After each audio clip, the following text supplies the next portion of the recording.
Hey friend, long time no see as far as like a tutorial or just standard YouTube video goes. It's been a few months. I'm excited to get back to it. Today we're talking about how to do an interview when you're in a commercial situation that's less than ideal. Or another way of saying that is how I did this one interview one time.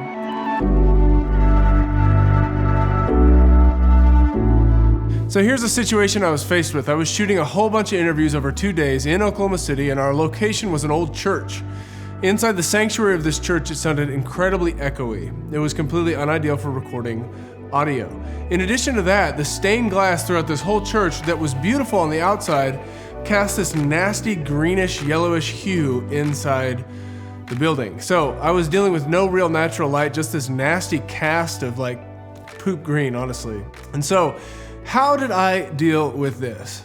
Let's start with the audio. So I brought a bunch of my producer's choice sound blankets that you can see here from Kansas City all the way down to do this shoot in Oklahoma City. I used 2 separate backdrop setups. Now, what do I mean by backdrop setups?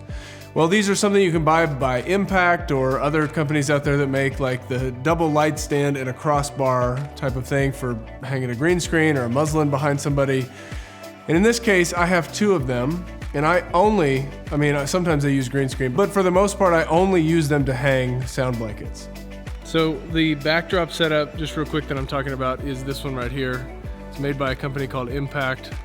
They make kind of cheaper end light stands, and I love their stuff because for me, it's good enough.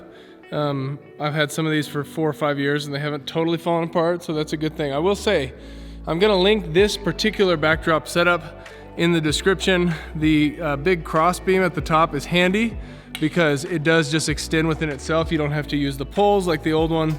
Don't buy that one, it's terrible. If you buy this one, the light stands it comes with are terrible and they'll completely fall apart almost instantaneously.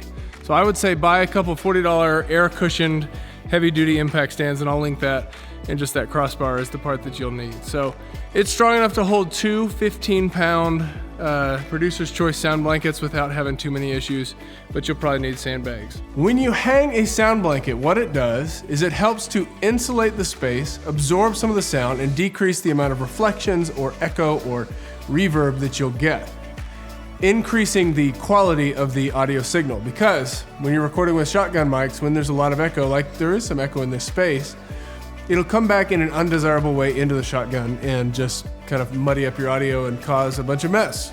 In this case, we had extreme echo. I had a real problem. So thankfully I brought every sound blanket I've ever owned ever, and I hung them up both sides of the talent, and I ended up stringing 2 across the top as well, and I made this little hut that the talent would go into and essentially dampen as much of that sound as possible. So this is what the church sounded like beforehand.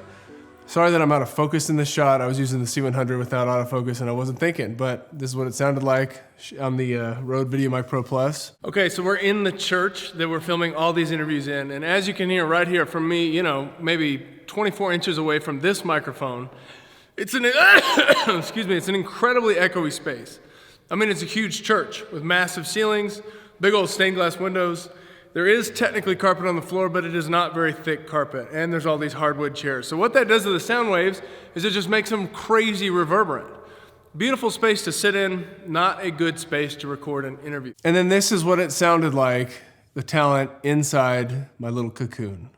Even if a parent hasn't stepped into their role the way they should have, I treat them as they have, and I try to, sometimes parents need to feel purpose as well. And a great way for mentors to do that is to literally just include them no matter what. It doesn't matter if it's grandma, it doesn't matter if it's... So there's still some noticeable echo, but for the most part, it has been way dampened down. That's a huge win from an audio perspective, in my opinion. Especially since this type of content, commercial content like this, is so driven by what is said in the interviews, even more so than what the interview looks like, because you use B-roll and other things to cover up that interview frame. But that audio will be driving throughout. Yes, there'll be music, but it's very important. So from there, what did I do to light this? I made a video called How to Interview last year. And that video was based on this exact same event that I shot in Oklahoma City last year. It was called the Passion Awards. This year it's called OKC Flourish. And what I did was the same thing, 2 days full of interviews. They had to look good, sound good, and just everything, because we didn't have a lot of time to get these things done. Same thing this year. Different setup, obviously different location, different style of event, but the same general thing. And this year I really liked the way I did lighting. So we used a standard 3-point lighting setup. And what that was a key light that came on, looked like this. A fill light that looked like this, and a backlight that looked like this. Individually, key light, individual fill, and individual back. So for the key light, I used the C120D by Aperture with the giant softbox, the dome that chips with it. And if you get that real close to the source, just like I have right here, it's right here. You can see how it just kind of like hits my face and then wraps, where like you see the light slowly fade off. I'm looking on the monitor here. It just kind of slowly falls off and darkens on this side of my face. That's what soft light is. Hard light casts more direct shadows. Like if I were to take off this whole soft box dome thing, it would be a lot harder casting darker shadows on my face. And then in my case right here, I have a fill coming from right down here that's just helping soften some of the darkness, and then there's a backlight behind me casting down here, causing a nice rim glow and separating me from the brick wall background. So anyway, those fill lights are Aperture Amarans, I think that's what they're called. They're nice little panels. They actually have quite a bit of brightness if you can plug them in. They'll also charge your Sony NPF batteries, which is nice. Got one of those for fill, one of those for back, and that's what those look like again here in that setup in that cocoon. Because remember, from a lighting perspective, the second thing that audio cocoon accomplished for me was blocking all the light. It sucked out every piece of light inside that space. Because look, here's the camera exposed for the subject with no light on. She's totally dark. And that helped me get rid of that nasty green cast that was coming in due to the stained glass in the windows. So why am I sharing this? I don't know. I had a lot of requests on Instagram of like, hey, you should do a tutorial about this. And to be honest, like my lighting and my actual composition and cinematography experience is like my weakest point, and I'm growing the most there. And in the last year, I've even grown so much. There was a lot of hard light issues and reflection in glasses last year that I had that I didn't even notice.